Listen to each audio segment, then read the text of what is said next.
Okay. Good morning. Can you hear me? Yes. Perfect. Okay, very nice.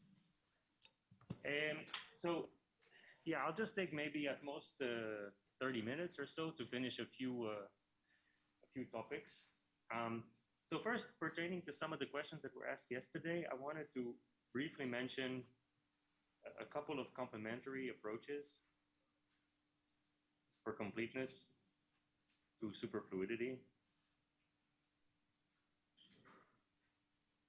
because this will shed light a little bit on what was discussed yesterday. So if you go back to our toy example of the complex scalar field, d mu psi star, with a mass and quartic coupling. So if you remember what we did yesterday, we took this Lagrangian and we went ahead and did the decomposition into amplitude and phase. And then once we got the superfluid effective theory, we then went on to take the non-relativistic limit. So the alternative approach I want to discuss briefly is to take the non-relativistic limit from the get-go. And you will see why this is sort of useful.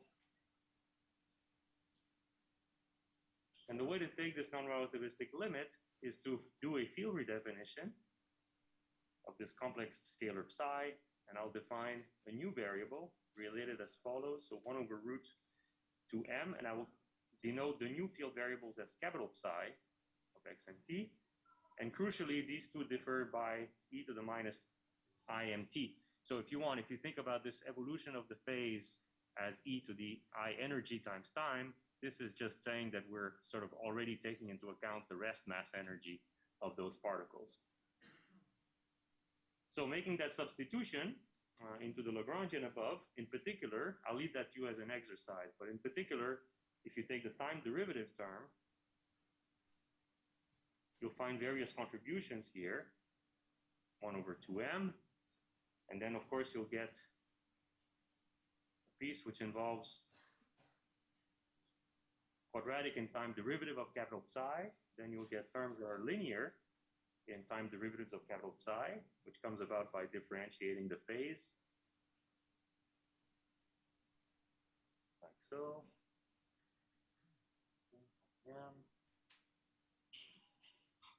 Star, and then of course, lastly is when the time derivatives only act on the phase, which gives you plus m squared norm psi squared. And this plus m squared norm psi squared, convince yourself, will precisely cancel the minus m squared term in the Lagrangian. And anyways, when you all feed it in, and really it's a nice exercise to do, you're left with the following non-relative. Oh, I forgot to say, of course, in this non-relativistic approximation now, of course, we assume that the time derivatives of psi are negligible compared to the mass. So in particular, this term over here, which involves psi dot, is negligible compared to the m psi dot term. So you drop it, okay? So what you're left with is the following Lagrangian, which involves one time derivative,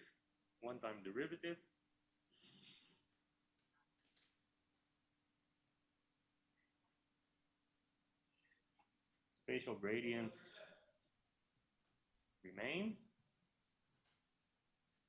And of course, you have the interaction term, g over 8m squared, sine of the fourth, like so. Now, if you take this non-relativistic action and you vary with respect to psi star, you obtain the following Schrodinger-like equation, that I psi dot is equal to minus 1 over 2m Laplacian squared plus g over 4m squared norm, like so.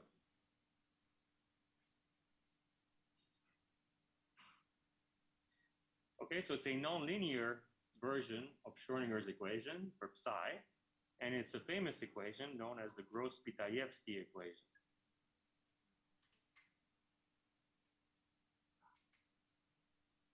So I mentioned this for completeness. This is another well-known approach to study superfluidity. And now from this formulation, we make another change of variables, which will be familiar to you from quantum mechanics. Thinking of psi as a wave function, we know from quantum mechanics that it's useful to perform a Madelung decomposition.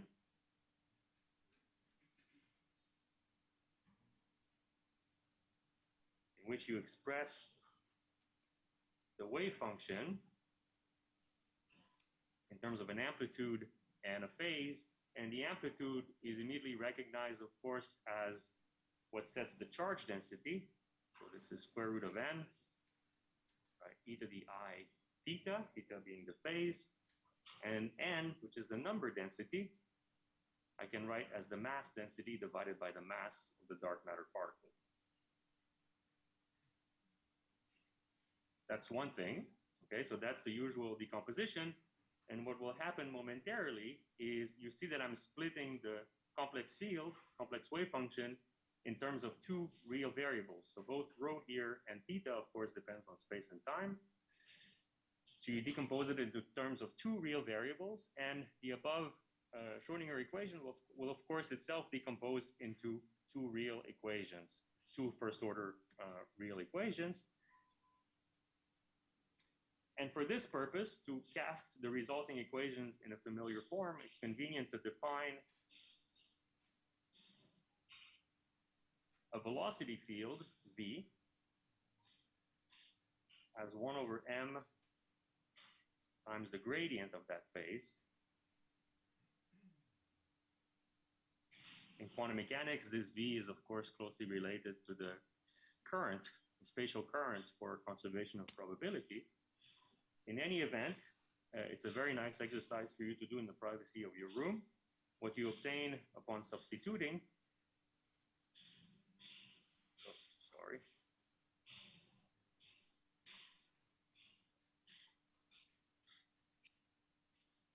you obtain the following. So the Schrodinger equation above will give you an equation for the norm, which is just a good old continuity equation.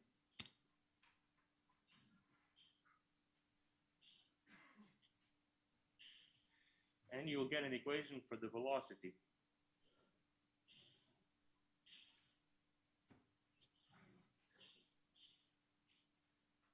V dot grad times V. And then on the right-hand side of this guy, you get two contributions, minus the gradient of the pressure, and here the pressure for the particular superfluid of interest, so the one with quartic interactions that we're discussing, as we showed yesterday, you can express the result in terms of the chemical potential or equivalently in terms of the density. When you do so, the pressure is G over 8 m to the 4th times rho squared for this particular superfluid, okay? And there's an additional term on the right-hand side. If you look at Saccharide, for example, you'll see this as well. You'll find that this is n over 2m squared spatial Laplacian of the square root of n divided by the square root of n. And this last term is truly arising from quantum mechanics. Sometimes it's casually referred to as a quantum pressure. In particular, this term is the term that perhaps already Lamb has discussed this in his lecture. This is the term that plays a role in fuzzy dark matter to get a halo. Whereas in our case, the term that is most relevant is the gradient of pressure, okay, coming from self-interactions of the superfluid. In any event, this equation up to this last term, owing to quantum effects, is recognized as Euler's equation. So somebody yesterday was asking in particular, how do I see superfluidity from the description we've just given? I gave yesterday a sort of microscopic answer for this in terms of Cherenkov, the analog of Cherenkov radiation. And here you see it in a sort of hydrodynamical language. you clearly see that these equations have no dissipation, no viscosity. So these equations are inviscid. That's number one. And number two, you also see that in this hydro understanding or interpretation, the velocity, as defined here, is potential flow. It's the gradient of a potential. So this is potential flow.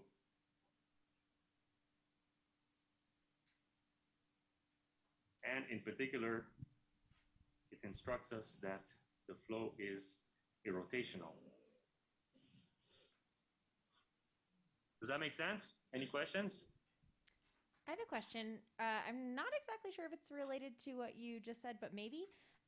So in Lam's lecture that we just had, we were talking about some really similar concepts. For him, talking about fuzzy dark matter, the potential looked like a tilted Mexican hat potential. Could a tilted Mexican hat potential also give us this superfluid dark matter? Yeah, right. So if I'm not mistaken, in the context of fuzzy dark matter, one is looking at an axion type potential, which is a cosine, Yes. a cosine potential, right? That's right. Mm-hmm. Right. So for all intents and purposes, what happens in that context? So you have this cosine potential, like so, but ultimately, once these axions are produced, you're mainly describing the the oscillations around the minimum of that potential. Okay, sorry for the noise. And so from that point of view, in that particular context, one can show that the quartic interaction, so this field, because it's in a cosine potential, will have quartic interactions as well, but those are very weak. Okay, so effectively, fuzzy dark matter is a free real scalar, okay, with a mass, small mass. And even with a real scalar, in the non-relativistic limit, you can perform a similar description in terms of a complex wave function in the non-relativistic limit. And you would get down to basically, I don't know if he's shown it already, unfortunately it was too early for me to listen to his lecture, but you get to very similar equations, hydrodynamical equations, except that of course the pressure is negligible.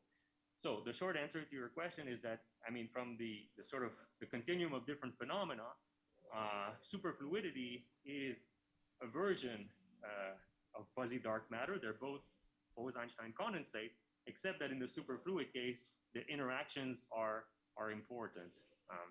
And so if you want, as I'm going to show a bit later, the reason you get core of superfluidity in our case is because of the pressure. It's the pressure that supports the gravitational force, whereas in fuzzy dark matter, it's really this quantum term, the last term, which expresses the uncertainty principle, if you want. That's what stabilizes the halo.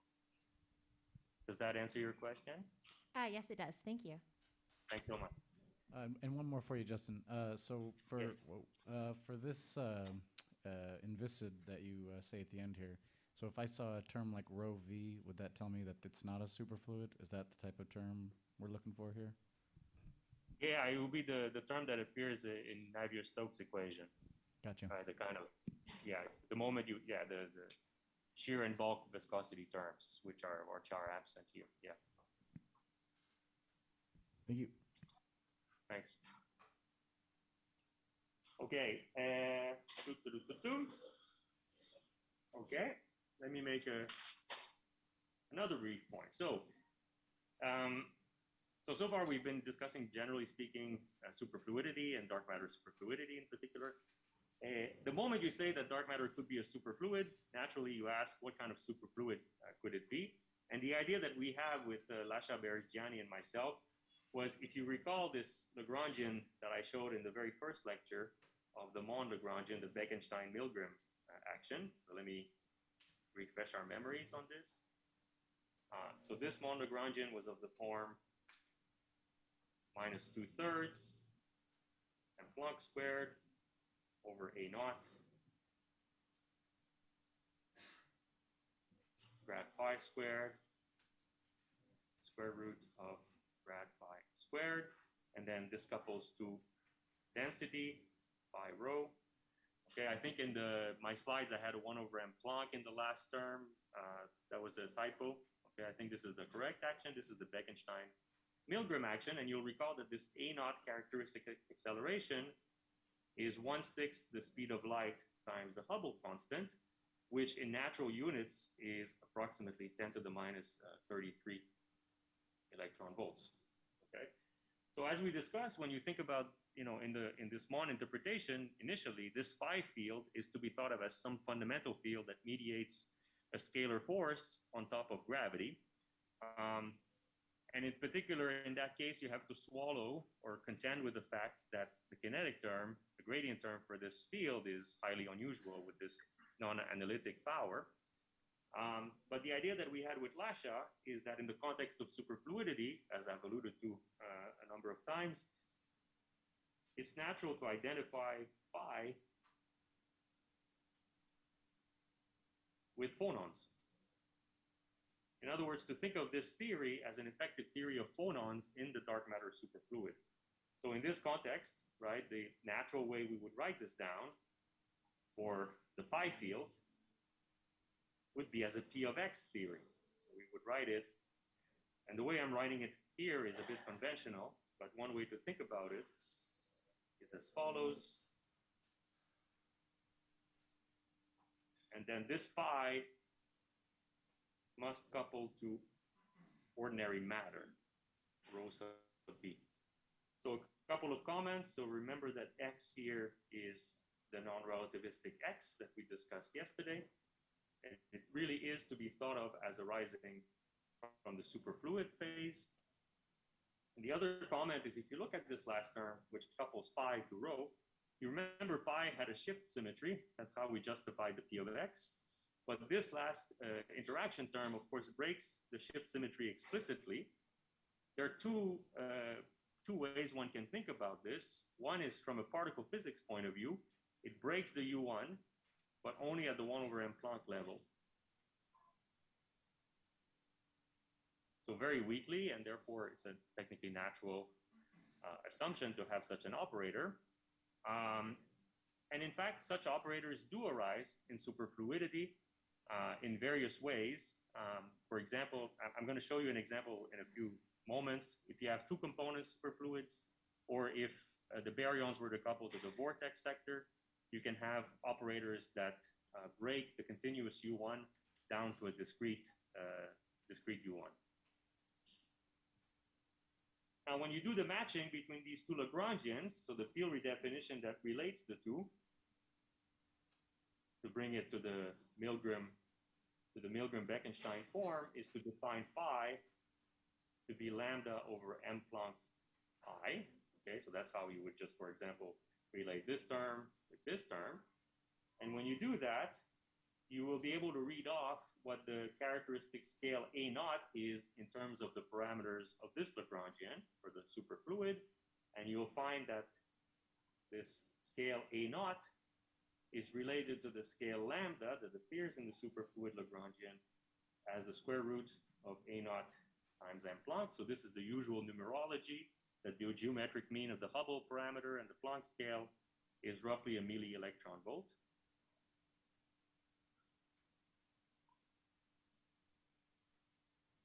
And this is sort of interesting because you see that all the scales in the superfluid Lagrangian, so remember the mass was the order of an electron volt.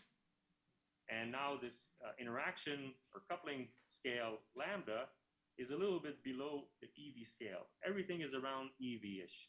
Okay, so that's kind of nice. And of course, as you all know, MeV, milli-EV is the scale of dark energy. So in principle, it suggests a potential possible connection to cosmology. So the basic picture then with this Lagrangian is that it is in fact dark matter phonons that mediate a long-range force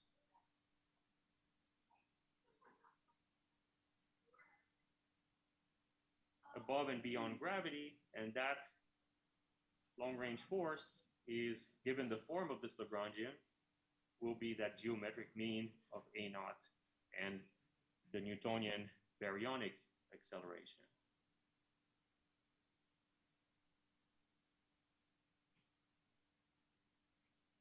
One quick comment is that unlike a usual scalar that would mediate an additional force, here crucially, this force only occurs in regions of superfluidity.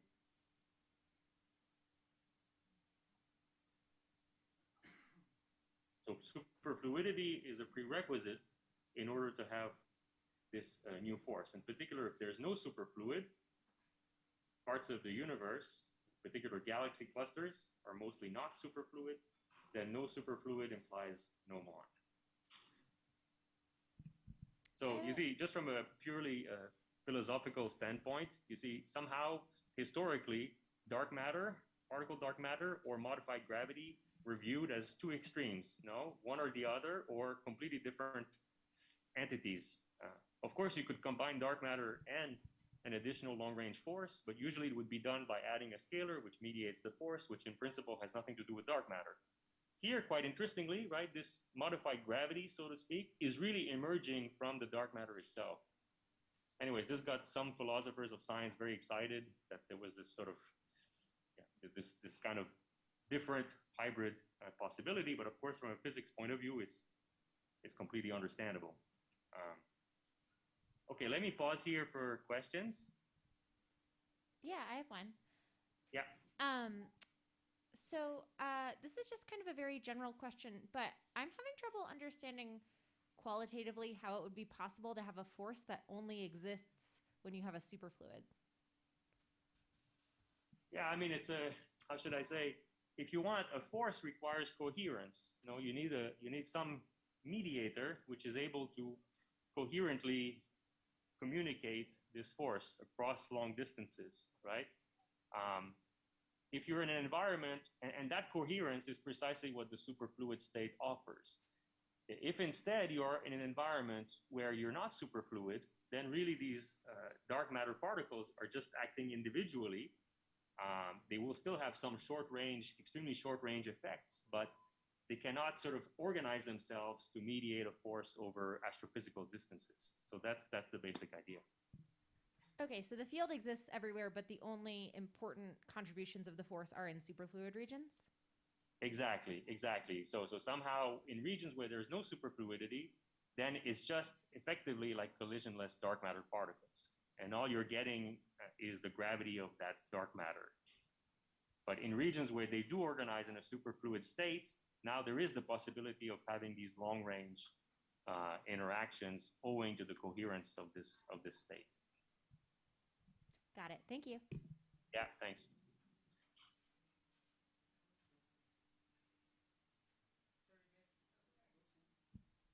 Test.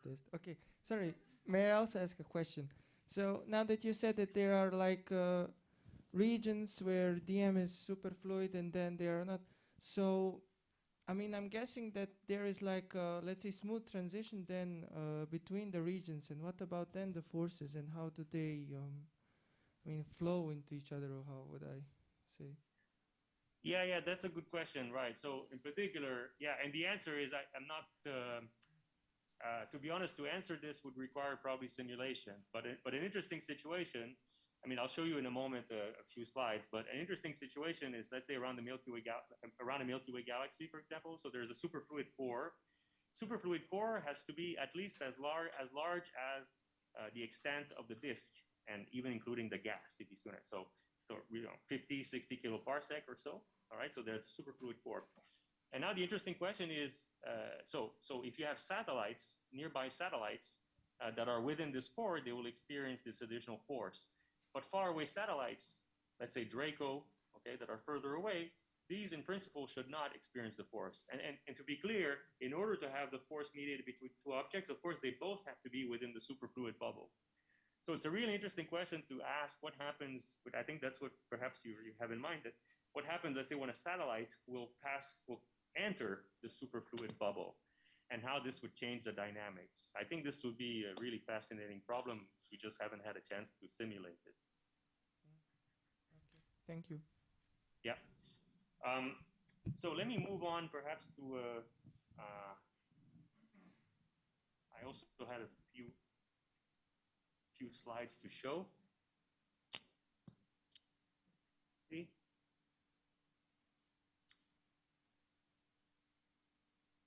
One moment.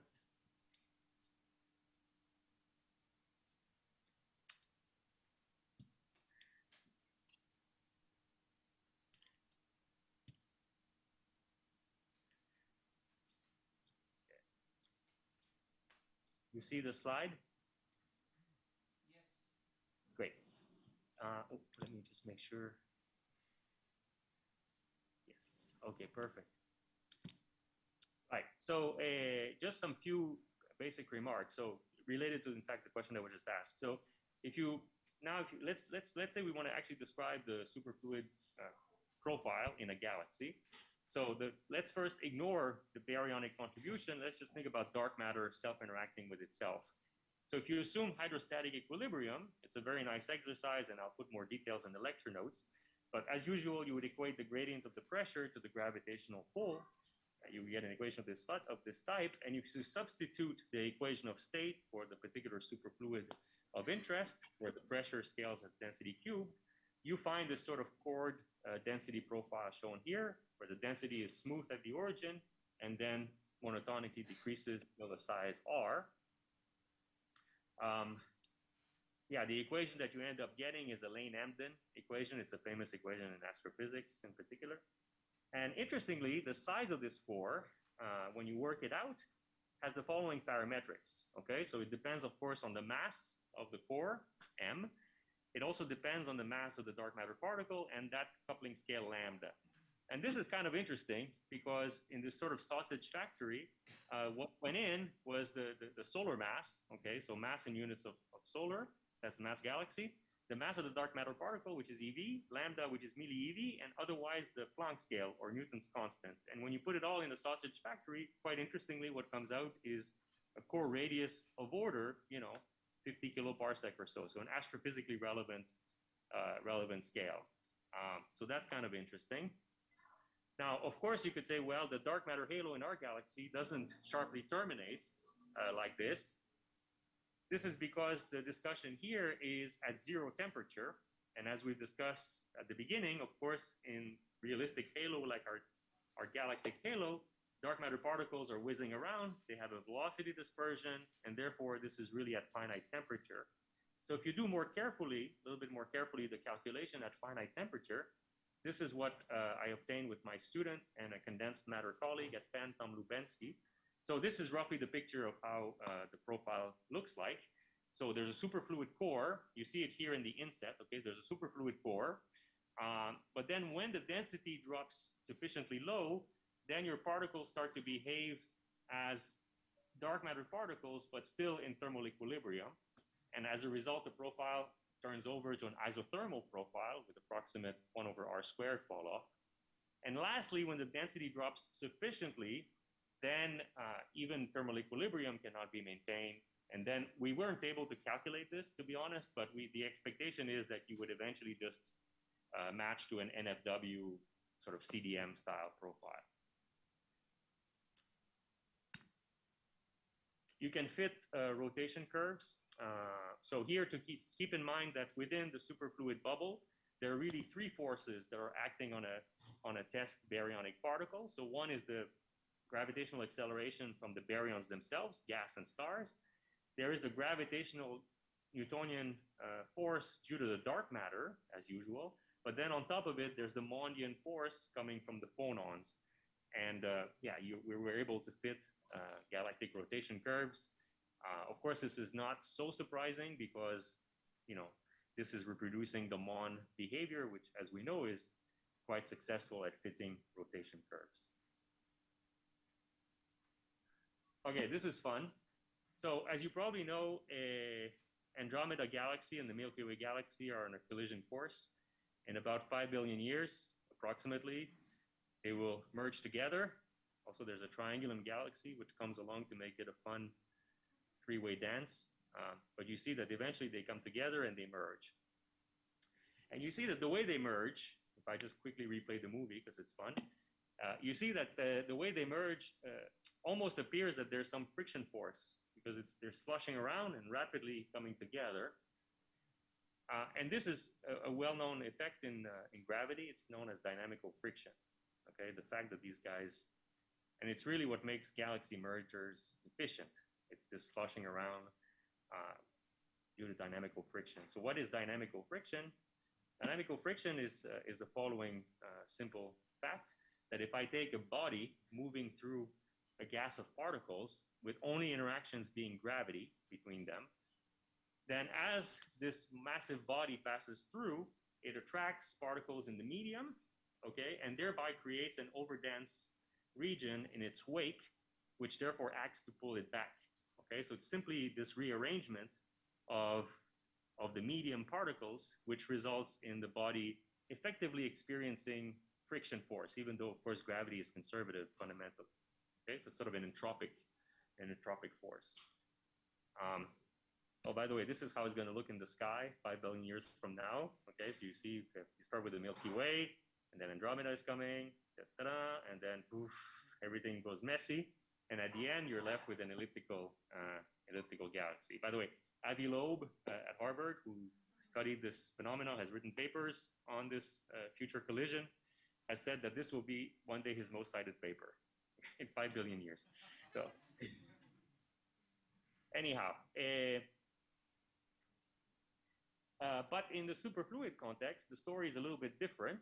I mean, not 100% different, but there will be some small differences, owing to the fact, as we have discussed, that the superfluids, at least themselves, do not experience dissipation if bodies moving through them, or they're moving relative to each other, at a relative speed less than the sound speed, so for subsonic motion. And this is Landau's criterion, and last time I gave a microscopic discussion for why that is.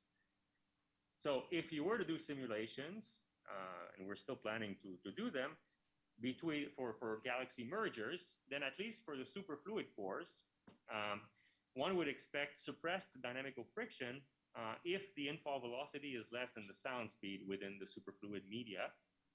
On the other hand, if the infall velocity is supersonic, then as you'd expect, this will excite particles out of the condensate through Landau's arguments. Particles will be excited out of the condensate. You will momentarily exit the superfluid phase, and you should have, therefore, dynamical friction as usual. You see, because dynamical friction really relies, as my picture showed, on the individual rearrangements of particles. And that's, of course, impossible in the superfluid, where the only excitations are sound waves. They're coherent excitations. Now, of course, I should say that ordinary stars and the outskirts of the dark matter halo, which are not in the superfluid phase, those will experience dynamical friction as usual. But at least the merger history in this model should be a little different, somewhat different, hopefully observationally different, owing to this slight suppression of dynamical friction.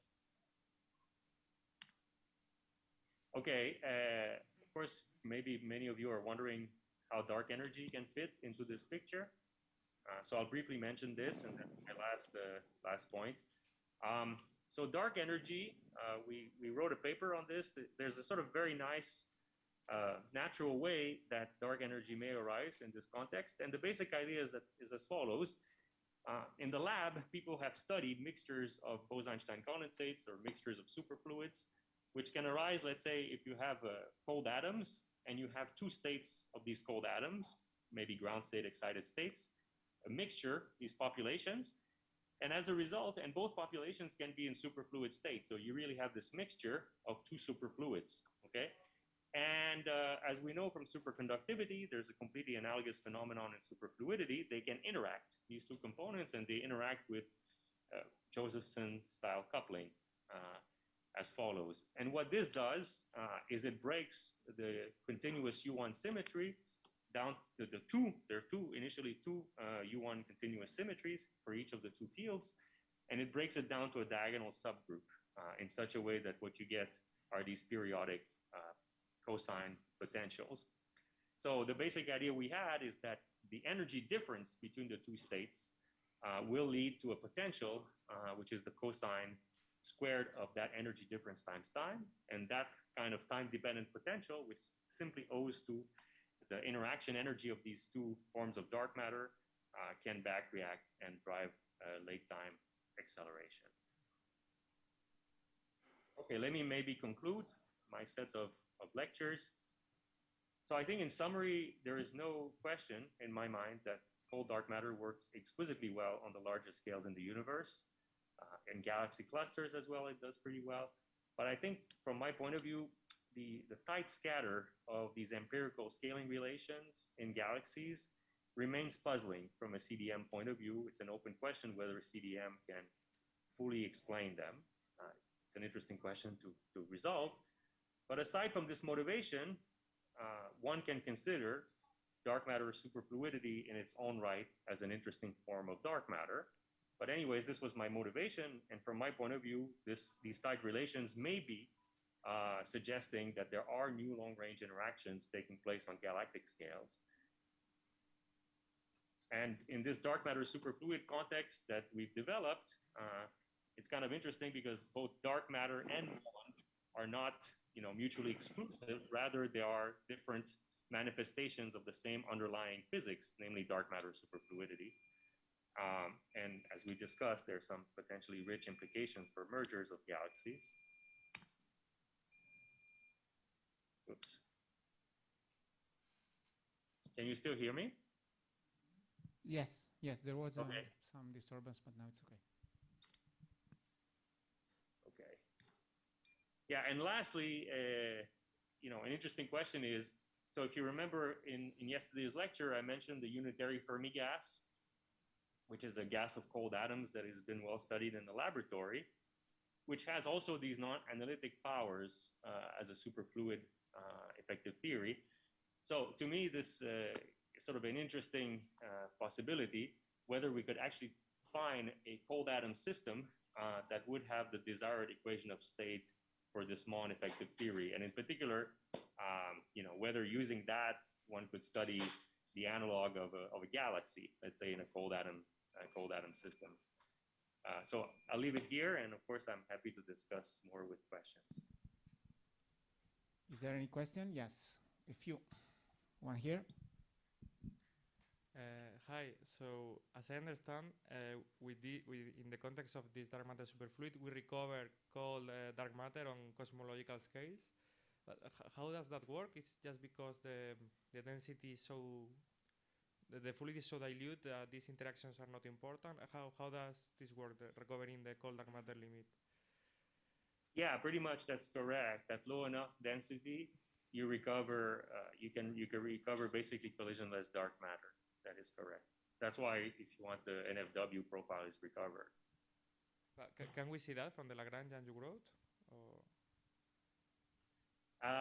Well, not per se, because the Lagrangian I wrote, how should I say? Yeah, in some sense, yes, because you see that if you remember the dispersion relation that I wrote down yesterday, okay, in fact, right, which had a linear term, CSK, and then there was a quadratic correction, k squared over 2m. You see that if you go at low enough,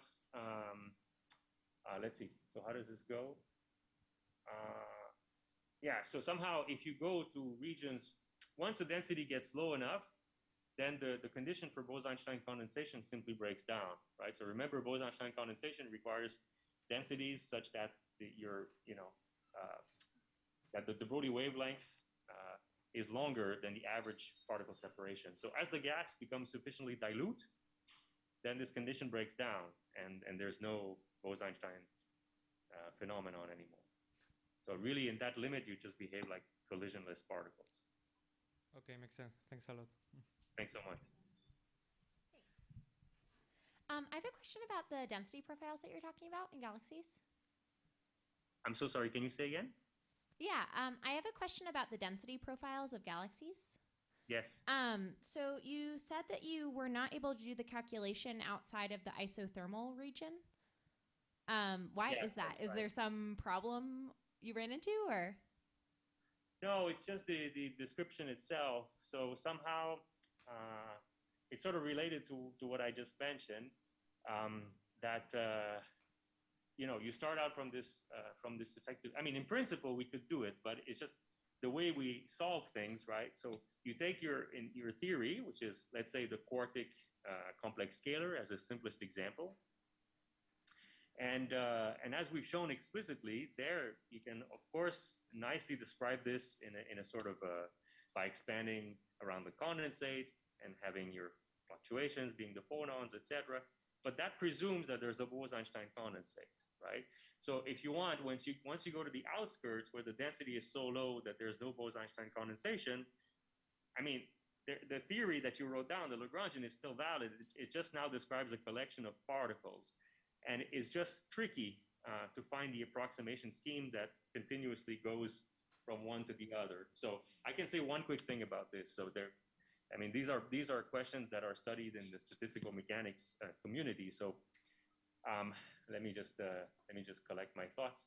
So the way we approached the description of Bose-Einstein condensate, you'll remember we applied this mean field approximation, no, where we said the condensate, we write it down as if it's completely not influenced by quantum fluctuations. But in reality, quantum fluctuations do back react at some level, okay? And one can treat those quantum corrections, their various approximation scheme, you know, Hartree-Fock, Bogoliubov approximations, etc., which takes them into account. The problem is that those are precisely terms that these corrections becomes quite relevant once you approach these outskirts of the galaxy. So the short answer to your question is being able to find a self-consistent scheme where these quantum fluctuations back react on to the condensate is tricky to be able to completely track the phase transition, etc. So it's not unfeasible, it's just challenging. Sounds like it. Thanks. Yep, thank you. Hi, Justin. Thank you for the nice talks. I have 1 to 2 questions. So the first thing I'm wondering, I mean, we start with these phi or psi fields, and we calculate all this superfluidity. But I mean, it really doesn't answer the question of what this field is, right? So I guess I'm kind of wondering, is there any kind of laboratory tests or something like this that people propose to figure out more about this thing? Oh yeah, that's a wonderful question, right? So, so there are two sides to this. So, I mean, the psi field, you know, could be it could be that it's just some scalar field, just, you know, analogous to what people think about with fuzzy dark matter. And, you know, if it is that kind of scalar field, you know, the shift symmetry that it has, in principle, it could have axion-style interactions with ordinary matter. So coupling to E and M in the E dot B type interactions that one sees. That's one possibility. Of course, with a mass of order electron volt, that makes it very difficult to probe with axion detection experiments. More interesting, though, the more interesting answer, perhaps, to your question is in the root of cold atoms. Okay, so, you know, I think the dream for me would be to actually find a cold atom system that has that equation of state, and I think that's where it points. That's where the physics is pointing, in my opinion. That the fact that it has a similar equation of state as unitary Fermi gas, which is a gas of fermionic atoms, suggests that this may be the actual description of dark matter. Okay. Anyways, these are speculations, obviously, hallucinations at best, but that would be kind of the idea. So the UV completion, in some sense, is not really standard from a particle physics point of view. Yeah. Sorry. Go ahead. Can you tell me more what you're thinking about with these cold atoms? I don't know exactly what you mean. Do you mean like standard model cold atoms or something dark? What are we talking about? No, I would mean the dark matter analog of cold atoms. So what people have found with this unitary Fermi gas is they take some fermionic atoms, some fermions rather, and then they can tune the scattering length by varying external magnetic field. And by tuning this scattering length, they can probe continuously the range where these fermions behave as a BCS superconductor or BEC, where they form basically tightly bound bosonic atoms.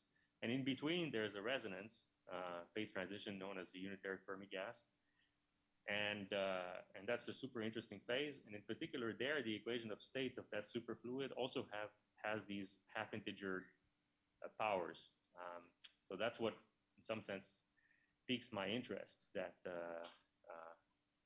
you know, yeah, this it's not a very complete answer, but that's kind of it would be a sort of dark matter analog of, you know, cold atoms in the lab. Okay, I think I understand. So, I mean, this is really, I mean, the story with these cold atoms, we're just saying we have pairs of fermions forming these in these bosonic states, right? Or is this something different? No, that's exactly right. So, Okay. so with the fermion, what happens with these fermions is, if you're these fermionic atoms, is if you can be in one regime where they form weakly bound states, which are forming basically Cooper pairs. That's why they describe superconductivity.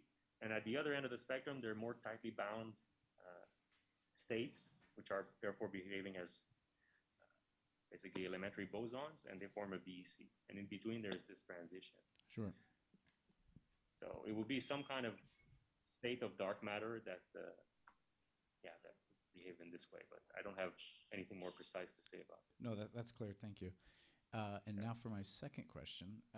So this was my first time seeing something like modified gravity. And I don't know, it still felt a lot like particle physics, I guess. So I'm wondering if you can give me I don't know, what else do people try for this modified Newtonian dynamics? Does it always start from? Oh yeah, there's all kinds of ideas out there. I mean, you know, well, how should I say? You know, there were proposals. I mean, some people just tried to, you know, keep going and try to write down a relativistic theory without dark matter. So Bekenstein did that in, you know, 20 years ago or so, in which, you know, ultimately you need not just a scalar, but you need a vector as well. It has this really complicated action, which kind of tells me that that's, you know, it's not meant to be made relativistic in this way. And then there are other proposals. So Eric Berlinde in the last few years has come up with some other way to get this kind of behavior, but not from particle physics, but, you know, from string theory type argument, which I don't understand, to be honest. But yeah, so there's a range of proposal out there. You know, I'm biased, but I think the dark matter superfluidity is in some sense the most conservative, no? Because in superfluidity we've observed, okay, phonons we've observed.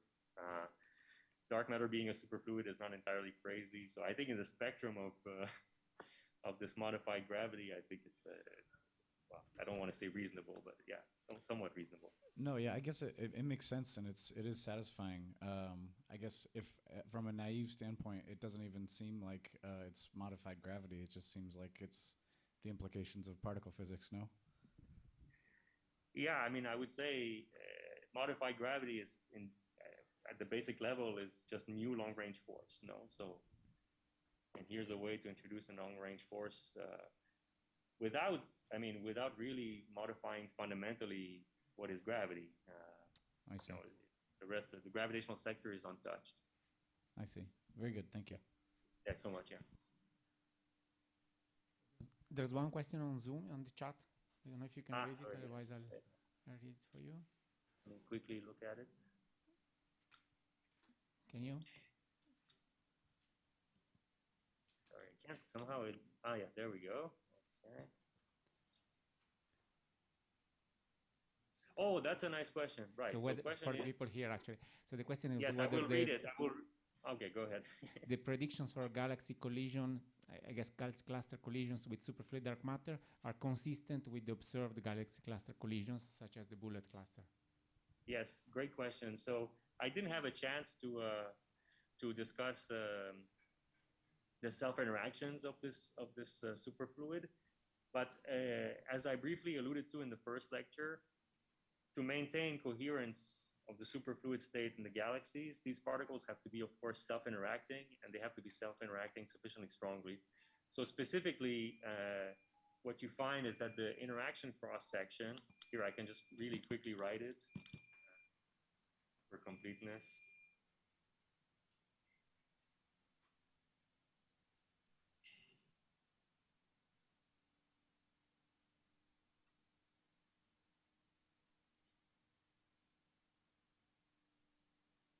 Okay. Yeah, what you find from requiring that you maintain thermal equilibrium, I'll just write down the punchline, that the cross-section per unit mass has to be greater than m over e to the fourth centimeter squared per grams. Now, bullet cluster, as probably Annika discussed, for self-interacting dark matter, for SIDM,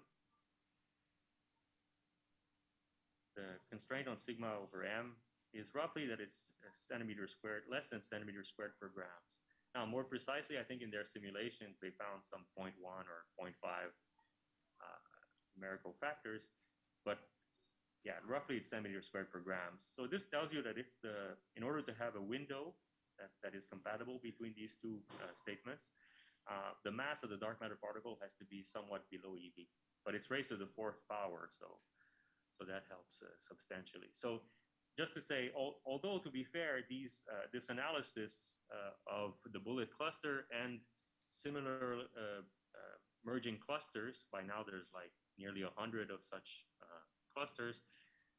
To be fair, of course, they're done in this SIDM framework, but in general, really what they constrain is the amount of energy that's dissipated in the merger process. And so just applying that logic, yeah, you would find that if the mass is somewhat below EV, then there's a window where you can satisfy the bullet cluster. Yeah, that's a very nice question. Thank you.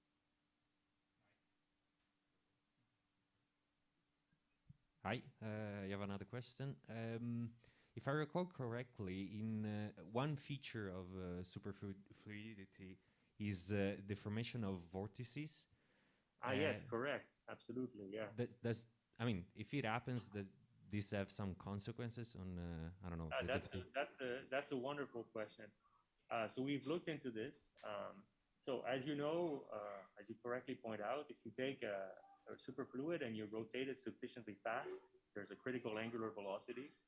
And above the critical velocity, the superfluid doesn't carry the angular momentum homogeneously, uniformly. Rather, it breaks up into vortices, into an array of vortices. And we showed analytically, indeed, that a rotating galaxy will indeed is rotating sufficiently fast to form this array of vortices. Unfortunately, the healing length, so the size of the core of these vortices, is set basically by the Compton wavelength. So it's of order m inverse, which is tiny. So in our case, these vortices are microscopically small, and in fact, they have very small tension. So at least I don't think they would have a direct impact in our case. By the way, in fuzzy dark matter, as I'm sure Lam will discuss, because their mass is so much smaller, 10 to the minus 22 electron volts, their vortices are far more prominent astrophysically. But in our case, they're tiny. Now, that being said, as I briefly alluded to, this kind of coupling between pi and rho b, that can occur if rho b were to couple to the vortex sector of the superfluid. It would give rise to a sort of cosine theta type coupling. So anyways, it's a great question you're asking. At face value, back of the envelope, it doesn't seem that they would have strong observational implications in our case, but they could have for these kinds of couplings. Okay, thank you. Thanks so much. Okay, thank you very much, Justin. I think we have to wrap up and finish here. Yes. Thank you again very much for the lectures and all the discussion. Well, can I just say in Sure. 10 seconds, I want to thank you again, Khoury and Babette, for putting this together. It's really wonderful. And I want to thank everybody in the audience that, you made this very interactive, which is truly remarkable given all the obstacles and technological hurdles. So thanks so much for making this fun for me. Thank you. Okay, so let's clap for everybody. Thanks again. Thank you very much.